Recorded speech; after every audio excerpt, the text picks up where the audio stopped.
Adventures in time and space, told in future tense.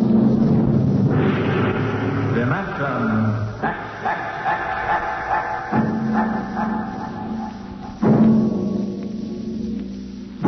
The National Broadcasting Company, in cooperation with Street and Smith, publishers of astounding science fiction, bring you Dimension X.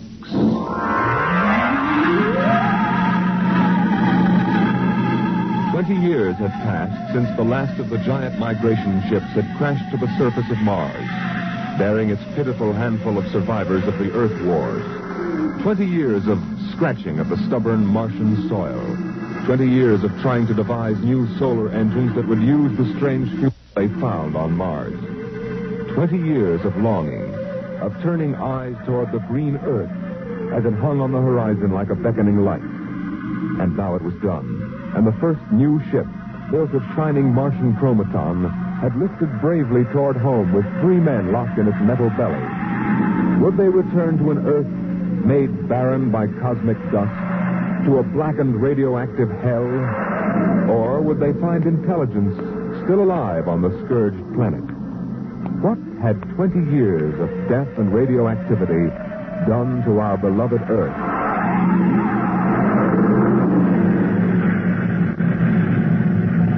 That's it, Captain. We've intersected the course vector. Williams. Yes, sir.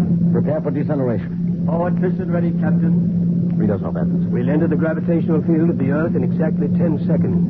9, 8, 7, 6, 5, 4, 3. Fire 2 and 4. 1.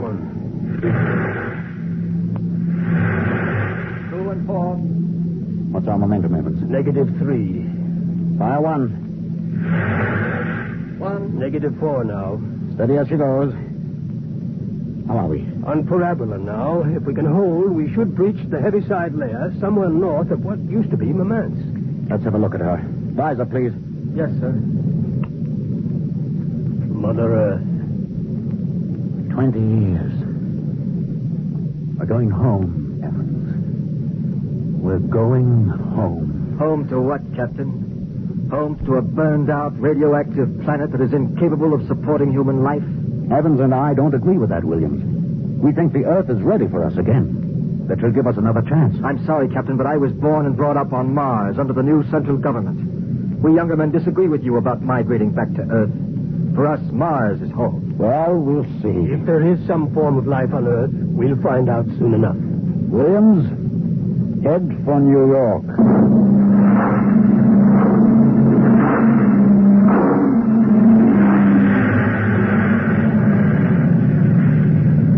Captain, you can barely see the top of the Atomic Trades building in the twilight.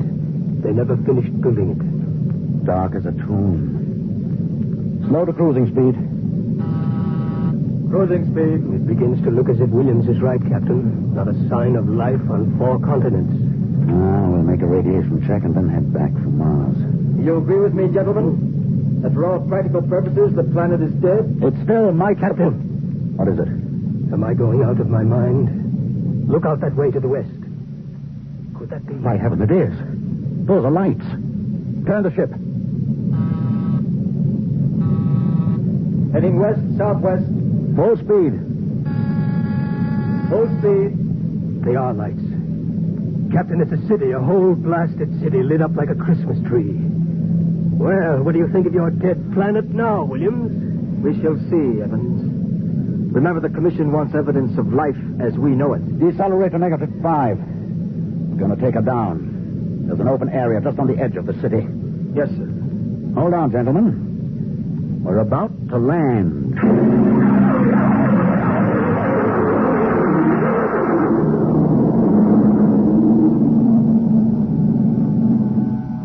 Landing jacks are down, sir. Open the airlock.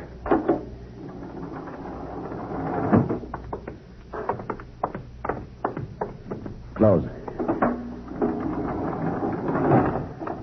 All right, gentlemen. Before we go out, security at all times. Williams, you have the blast gun. I have it. If anyone becomes separated, fire a shot and make for the ship. How's the radiation, Evans? Safe enough so far. This seems to be a light area. Very well. Open the lock.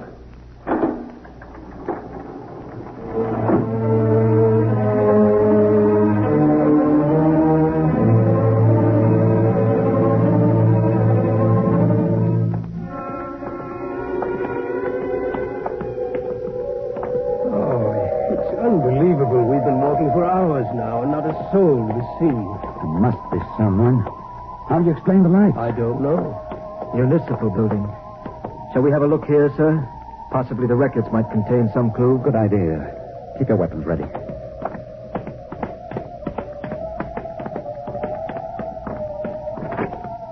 This door is in good working order. Almost as if it had been oiled recently. Long corridor. Lights blazing in every office. William, stand to watch here in the corridor. Fire a blast if you need us. Yes, sir. Evans, you come with me. We'll start right here with the city clerk's office. Better check radiation again. Not enough to do any damage. Gives you the creeps, doesn't it? Look at this desk. Paper's crumpled. Inkstand. Just as if somebody came in and worked here every day. Calendar. June 18th, 1987. Why, that's the day of the evacuation. The dust cloud had already blanketed New York and was heading west. Dog license.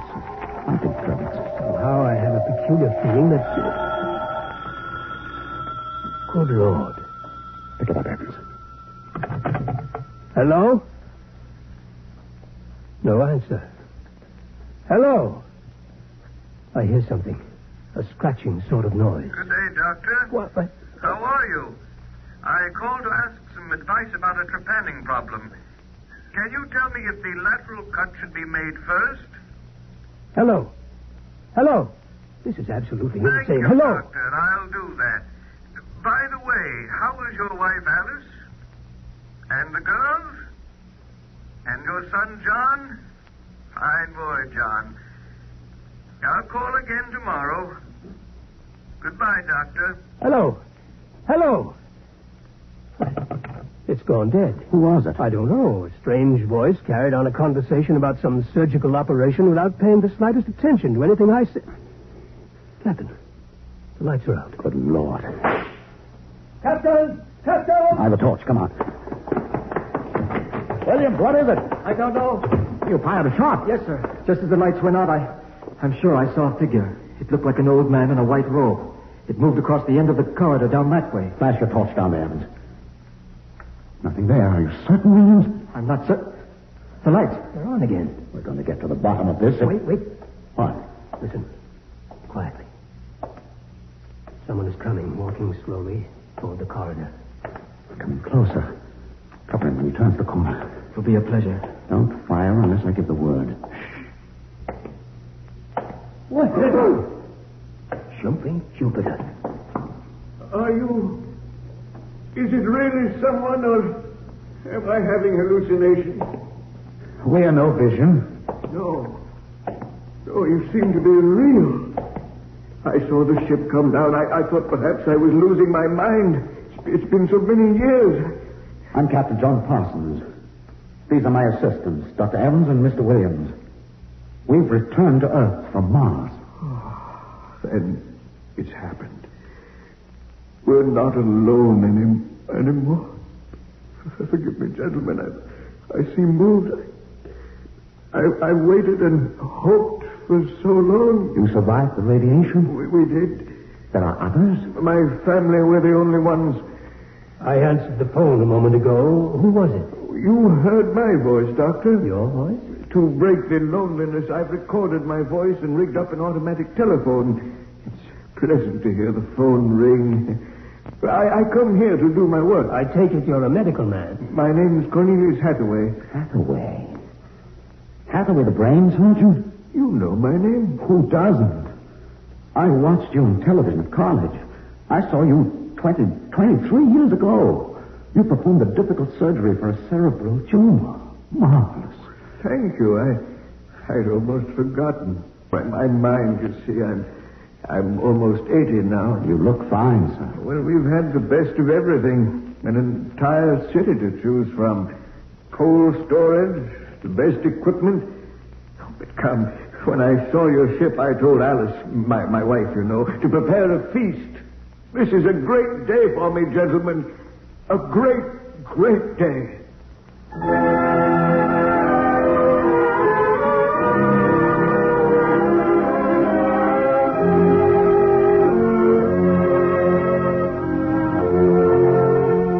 This is my wife, gentlemen. Alice, this is Captain Parsons, Dr. Evans, and Mr. Williams. How do you do? Now, if you'll follow me, gentlemen, we'll meet my children. Lord, what a beautiful woman. She looks no more than 35. These are my daughters, Susan and Marguerite. This is my son, John. Nice. Sit down, gentlemen, sit down. We'll have a feast in honor of this occasion. Susan, Marguerite, get the best silverware and the damask napkins. John, fetch the glasses. Oh, yes, Father. It'll only take... Excuse me, John. Sir? How old are you? 23, sir.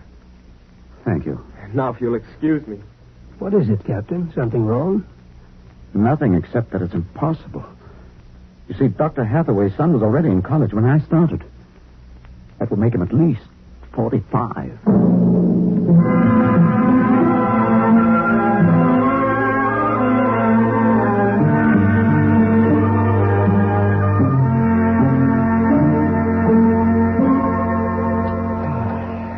That was a wonderful meal, Mrs. Hathaway. Doctor, your wife is an exceptional woman. Thank you, sir. How would you gentlemen like some fresh gingerbread with your coffee? I baked it this morning. Oh, wonderful. Smell that, Evans? Oh, it's like coming home, Mrs. Hathaway. We enjoy having you here. Mrs. Hathaway, may I compliment you on your having preserved your youth and beauty so well? Thank you. We have had no worries here, no competition.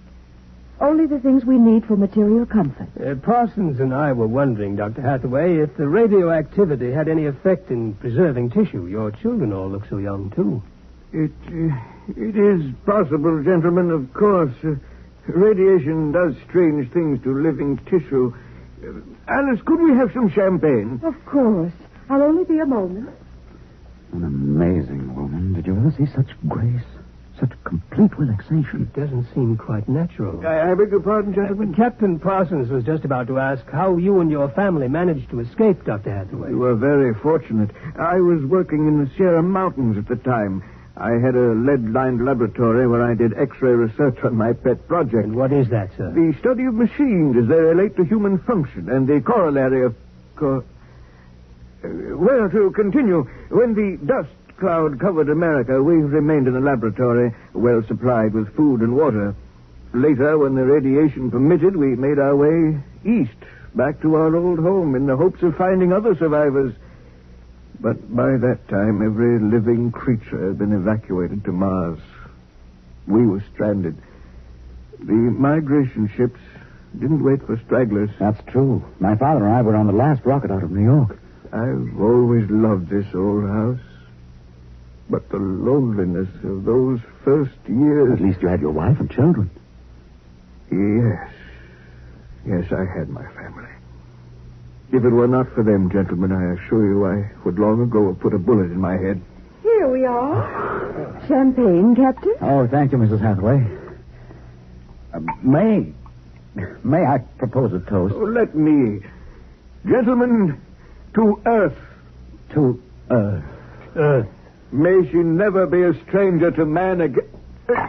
Hathaway, what is it? Nothing really. It's just a rather sharp pain in the chest. I think you should lie down, Doctor. Yes. Perhaps you're right. Let me help you. No.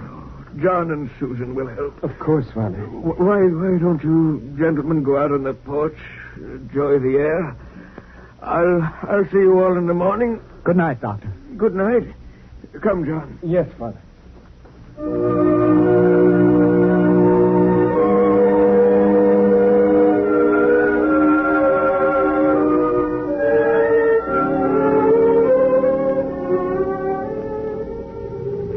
Well, what do you think of old Mother Earth now, Williams? Smell that summer breeze.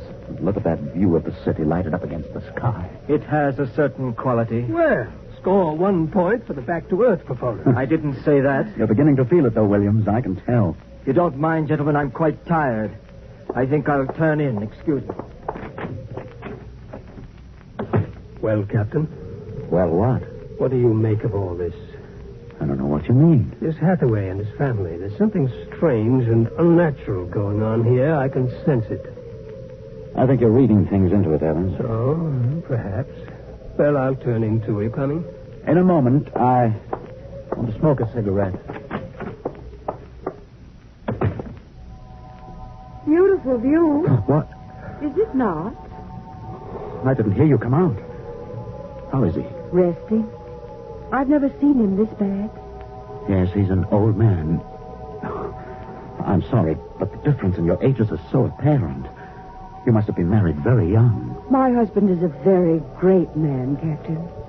It's too bad there was no one to appreciate him. Once, he wired the whole city with sound speakers, and when he pressed a button, the whole town lit up and made noises, as if 10,000 people were living in it. He must have been very lonesome for people.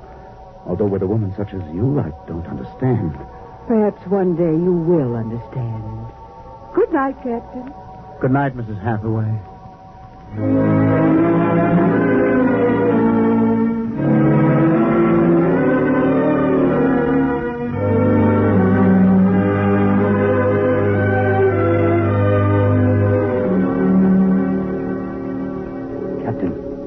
Captain Parsons. Who's there? It's Dr. Evans. What time is it? 2 a.m. What's wrong? I couldn't sleep. A few minutes ago, I heard someone slip out the front door. The moonlight, I saw it was the old man. He was headed toward our ship. What are you suggesting, Evans? Nothing, except that it's fairly unnatural for an old man with a bad heart to go wandering off at 2 in the morning. Very well. We'll follow him.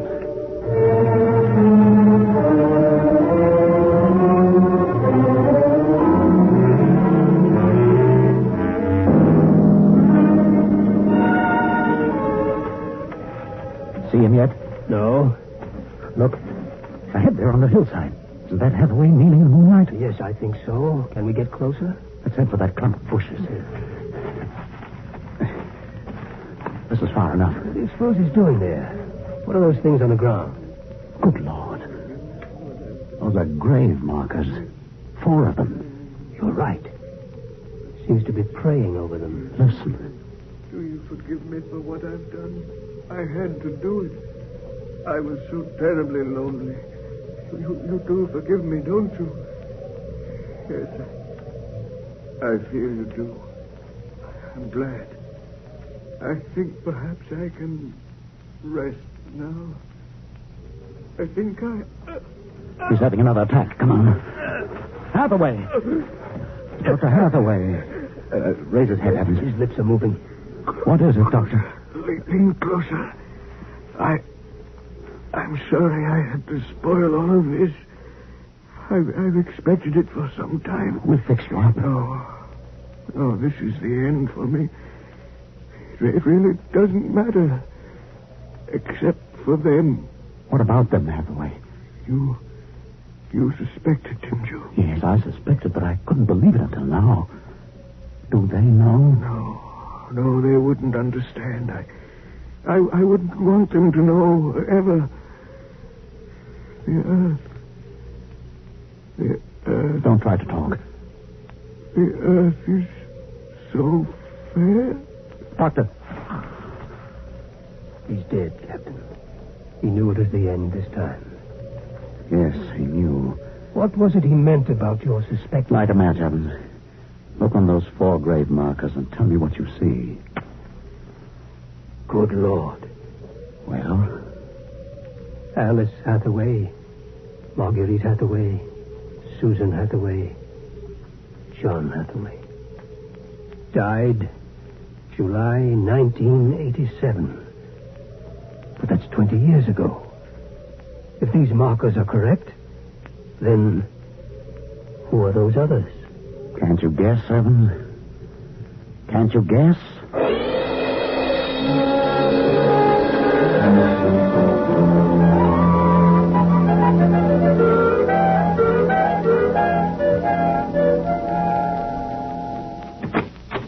Mrs. Hathaway, are you awake? Yes, Captain? May I come in? Yes. It's about my husband, isn't it? You knew. I saw him go out tonight. He felt it was near the end. He died less than an hour ago. I'm sorry. Thank you. How do you feel?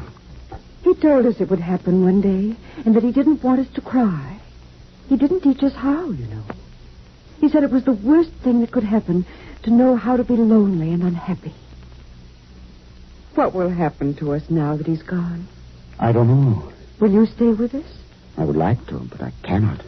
You'll know about it. Yes, I know. I didn't think that you knew yourself. The children don't. I've been aware for a long while. No one would have guessed. You're so perfect. Oh, he would have liked to hear you say that. He was so very proud of us. After a while, he came to love us, and at the end, he took us as his real wife and children. He even forgot sometimes that he had made us. You gave him a great deal of comfort. Yes. Over the years, we sat and talked. He loved so much to talk. I was first, you know. Then he became lonesome for the children, and so he made them. He told me about the things he did, about his laboratory. Surely the children must suspect. Oh, no.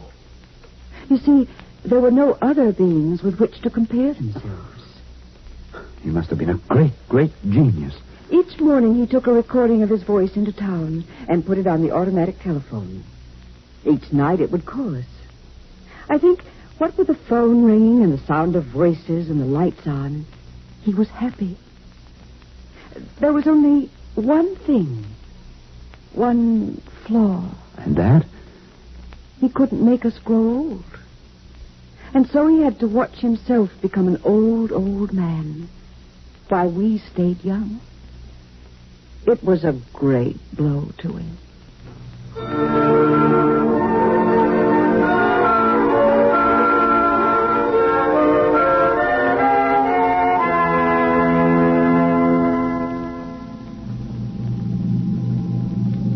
And so we commend the body of this man, Cornelius Hathaway, to his maker. Ashes to ashes, dust to dust returneth. Amen.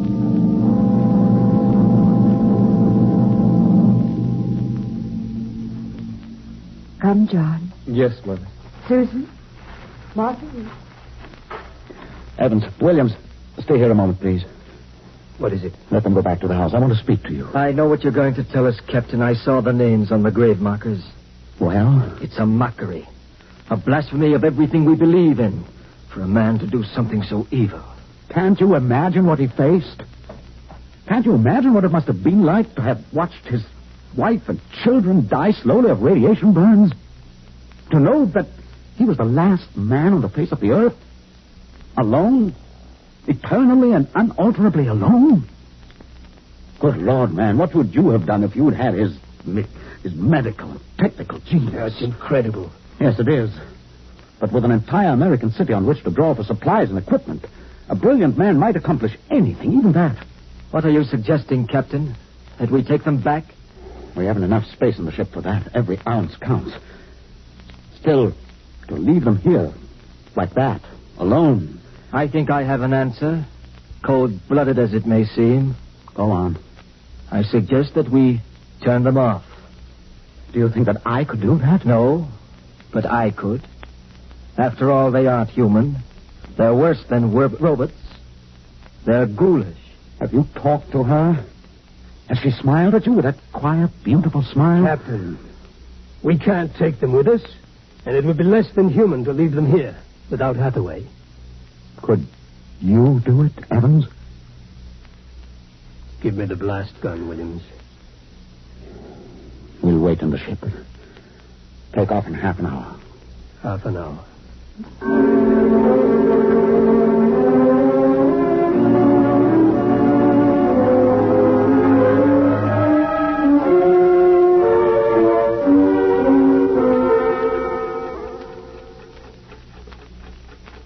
6:25. He should be back soon. Yes. He's doing the only humane thing, Captain.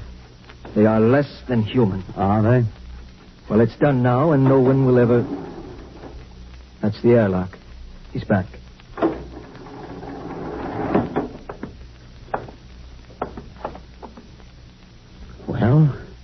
Here's your gun. Did you do it? When I entered the house, she looked at me with those fine, intelligent eyes. I couldn't do it. It would be murder, cold-blooded murder. I prayed you wouldn't be able to do it. There will never be anything as fine as they are. Built to last 200, 300, perhaps 1,000 years. Well, get the course in the integrator, Williams. We'll take off in 20 minutes. I should be back by then. You're going out, sir? I'm going to say goodbye.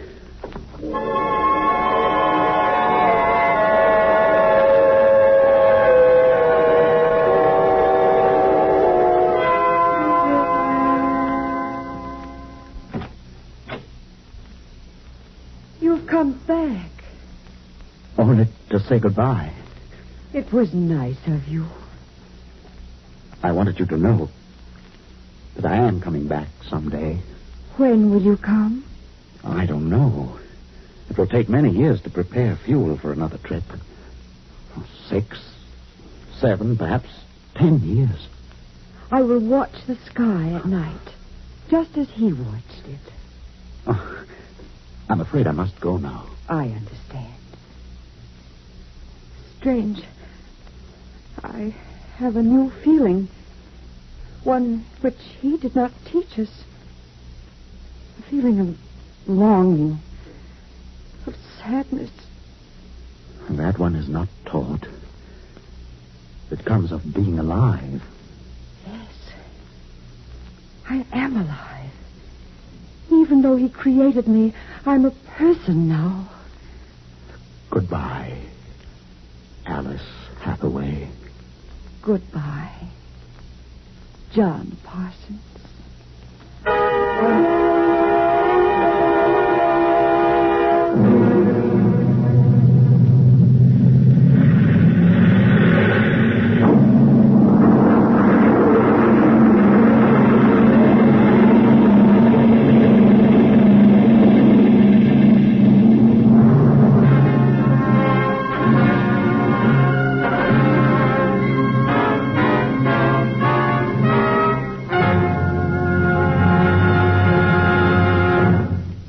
Just heard another adventure into the unknown world of the future. The world of... Dimension X.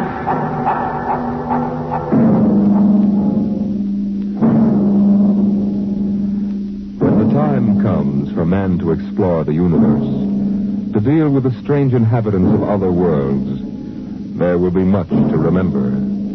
Perhaps the most important lesson of all will seem too fundamental to be included in the training manuals. Listen at this time next week as Dimension X brings you a story from the pages of the August astounding science fiction. A story called Courtesy.